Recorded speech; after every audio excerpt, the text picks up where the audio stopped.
خطبے کے دوران کوئی سنت ادا نہیں کر سکتے.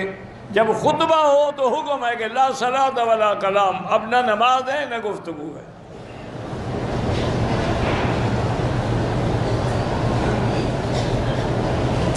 بار بار تعوذ نہیں پڑھنا کا. جب سورج شروع کریں گے نماز بسم اللہ الرحمن الرحیم.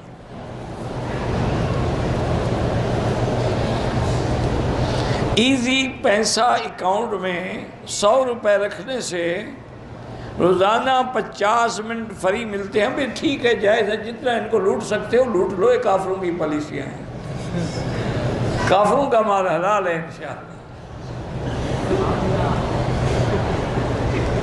جو غریب ہے اس کو بھی صدقہ دے سکتے ہو. ہیں غریب رکھتے ٹیلی فون ہیں. اب اس کا کوئی علاج ہے دنیا میں؟ اس کو ایزی لوڈ کا بھی پتہ ہے، ہمیں بھی آج تک پتہ نہیں لگا. 70,000 مرتبہ کلمہ پڑھنے سے بخشش ہوتی ہے. 2 سال قبل میں نے 7 لاکھ روپے زمین کے لیے بھیجے تھے. میرے بڑے بھائی نے وہ زمین خرید لیا، کاغذات میں اپنا نام ڈال کے مجھے بے دخل کر دیا. کوئی بات نہیں، قیامت میں دے گا، دنیا میں نہیں دے گا. چیز تو تمہاری ہے نا. اب اگر تمہارے پاس حق ہے، ثبوت ہے، ریکارڈ ہے بینک کا، تو آپ استقرار حق کر سکتی ہیں، ورنہ قیامت میں تو دے گا ہی دے گا. کس بات کی زکوٰۃ ہے؟ جو 7 لاکھ روپے ہیں آپ نے تو اس کو دے دیے، وہ تو کھا گیا. زکوٰۃ کس بات کی؟ عجیب آدمی ہو. اس نے تو زمین اپنے نام کرا لی، پیسے تمہارے کھا گیا، زکوٰۃ کس کی دو گے؟ ہمارے کچھ رشتہ دار نماز بھی نہیں پڑھتے، جمعہ بھی نہیں پڑھتے. عیدین کی نماز میں گھر والوں کو کبھی کبھار رشتہ داروں کا اس کے ساتھ کوئی بھی تعلق رکھ سکتے ہیں. تعلق تو کافروں کے ساتھ بھی جائز ہے. اور تعلق نہیں رکھو گے تو ان کو ہدایت کون کرے گا؟ تعلق رکھو، ان کو ہدایت کرو، ان کو علماء کے کیسٹ سناؤ، درس سناؤ، تقریریں سناؤ، اچھی کتابیں پڑھنے کے لیے دو.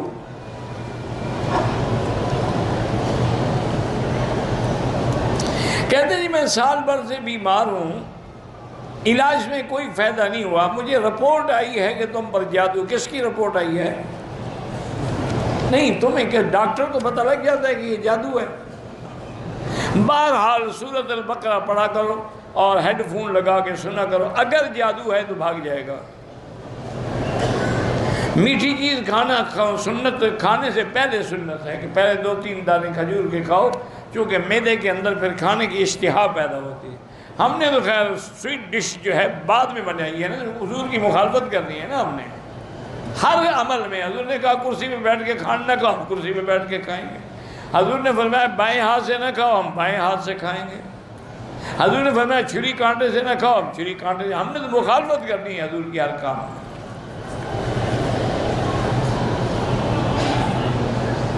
ہاں کلونجی کا 7 دانے کا ذکر نہیں، یہ ذکر ہے کہ حبۃ السودا جو ہے اللہ نے اس میں شفا رکھی ہے.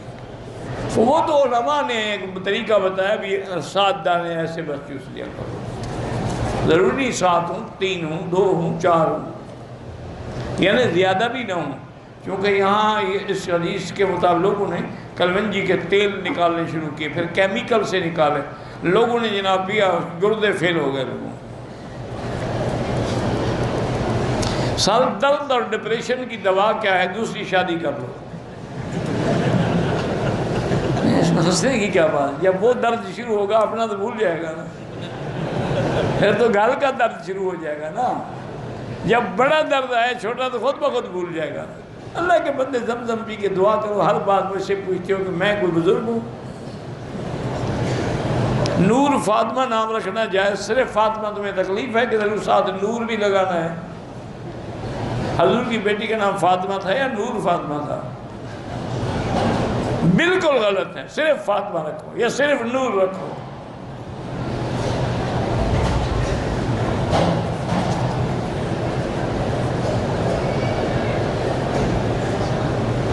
بہرحال یامان واللہ کا نام ہے، پڑھا کریں انشاءاللہ، اس کے برکات و ثمرات ہیں. باقی بزرگوں سے جا کے وظیفے شریفے پوچھا کرو.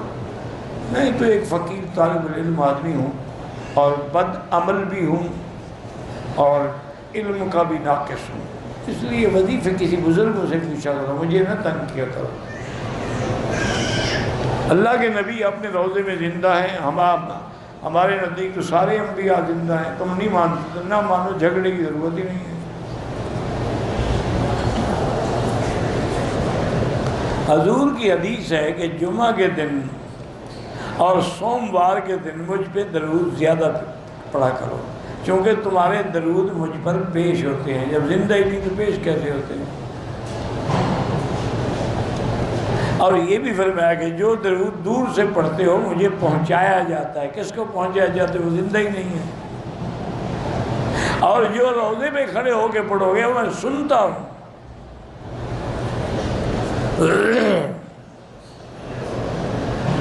میری بہن کی لڑکی کو جلدی بیماری ہے، میری بیٹی اس کے لیے زمزم استعمال کریں، اور قرآن کی آیت ہے لیس لہا من دون اللہ کاشفہ، وہ پڑھ کے کسی کریم پہ دم کریں، وہ لگاتی رہیں۔ بیر شفا، بیر زحا، مجھے نہیں پتا آپ کیا پوچھنا چاہتے ہیں۔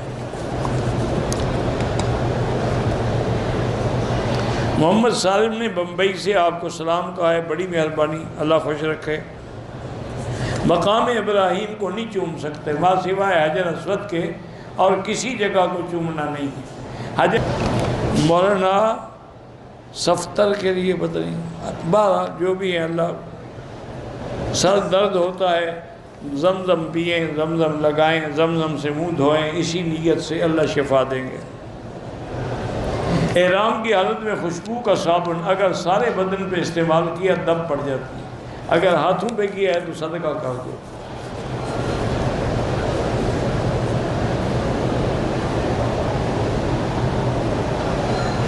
میں نے طواف کیا، عصر کی اذان ہو گئی، نماز پڑھی، صفا کی، بال کٹوائے، واجب طواف نماز کے بعد پڑھیں، بالکل ٹھیک، اچھا کیا آپ نے۔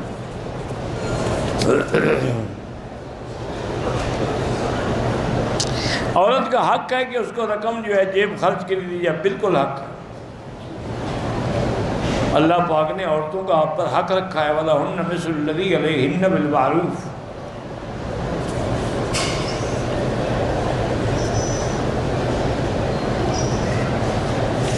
اللہ کے ساتھ، اللہ کے گھر سے تعلق، اللہ کی عبادت کریں، اللہ کا ذکر کریں۔ طواف کسی اور کے لیے بھی کر سکتے ہیں، عورتیں بھی جنازہ پڑھ سکتی ہیں۔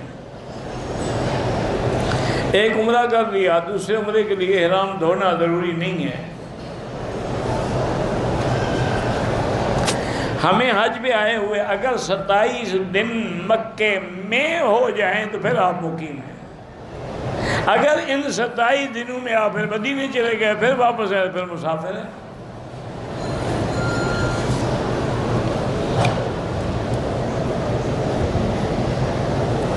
احرام ہوٹل سے باندھ کے عائشہ مسجد جا کر نیت اور نفل پڑھ سکتے ہیں ہم، بالکل، وہاں ضروری نہیں احرام باندھیں، احرام کہیں سے باندھ لو، اصل تو مقام نیت کا ہے۔ دوران طواف ٹیلی فون سن سکتے ہیں، کوئی ضروری بات ہو، قصے کہانیاں نہ ہوں۔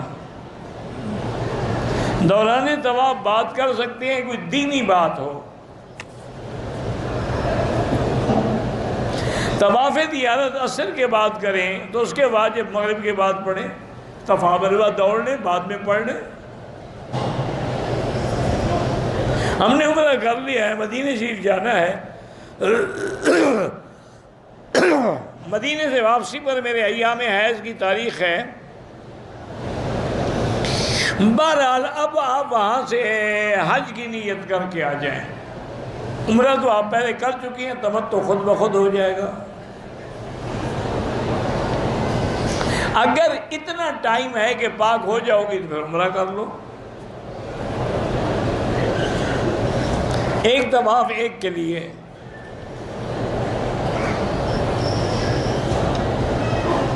زکوٰۃ پر ہر مہینے دینا، ہر مہینے دو یا سال میں ایک دفعہ دو۔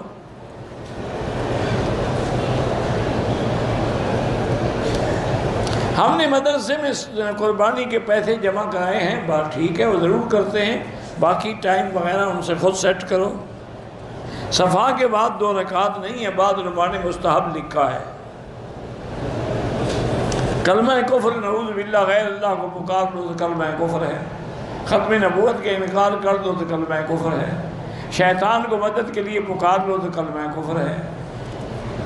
جب کافر ہو گیا تو نکاح خود بخود ٹوٹ جائے گا۔ ایک نماز چھوڑنے سے حنفی مسلک میں ائمہ ثلاثہ کے نزدیک نکاح نہیں ٹوٹتا، وہ فاسق فاجر ہے۔ امام احمد بن حنبل فرماتے ہیں کہ ایک نماز کا تارک بھی کافر ہو جاتا ہے۔ آپ توبہ کریں، استغفار کریں، انشاءاللہ نکاح نہیں ٹوٹتا۔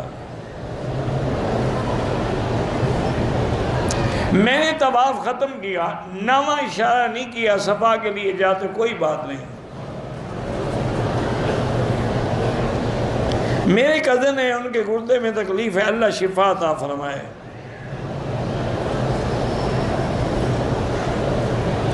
ایک تو میرے عزیز ہیں، ان کو شوگر ہے، اللہ شفا عطا فرمائے۔ بھئی سب سے آسان علاج ہے شوگر کا، خالص زیتون جو ہے وہ لے لیں، تیل 2 چمچ صبح نہار منہ اٹھتے ہی، کلی بھی نہ کرے پہلے پیے، اور 2 چمچ رات کو سوتے ہوئے، بس انشاءاللہ کنٹرول ہو جائے گی، ختم دی بدبخت ہوتی نہیں۔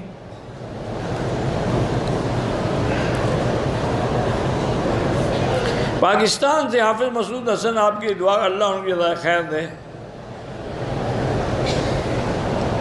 میرے پاس دکان بھی ہے، مکان بھی، حج کے لیے نقد رقم نہیں ہے، کوئی ضرور نہیں ادھار لینا، پیسے ہوں تو حج کرو، یہ تو کہیں نہیں کہ ادھار لے کے حج کرو۔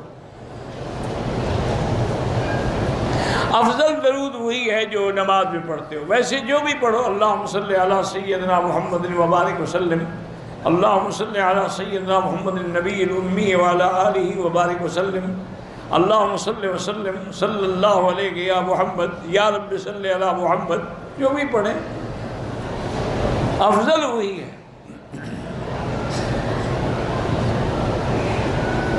ہر نماز کے بعد دعا کی بجائے استخارہ تو کسی خاص مقصد کے لیے ہوتا ہے۔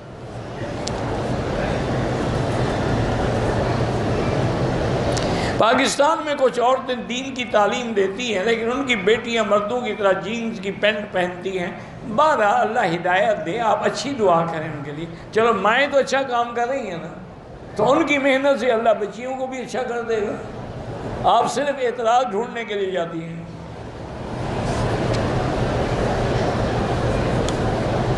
سجدے میں یا وتر میں وہ دعائیں جو حدیث میں ہیں وہ مانگ سکتے ہیں۔ یا مقلب القلوب ثبت قلبی علی دینک، اللہم انی اسألک العفو والعافیۃ، اپنی زبان میں نہیں، الفاظ میں جو لوگ مقیم ہیں وہ نماز پوری پڑھیں گے۔ مبرور حج کا معنی یہ ہے کہ جو صحیح سنت کے مطابق ادا ہو اور اللہ کے ہاں قبول ہو۔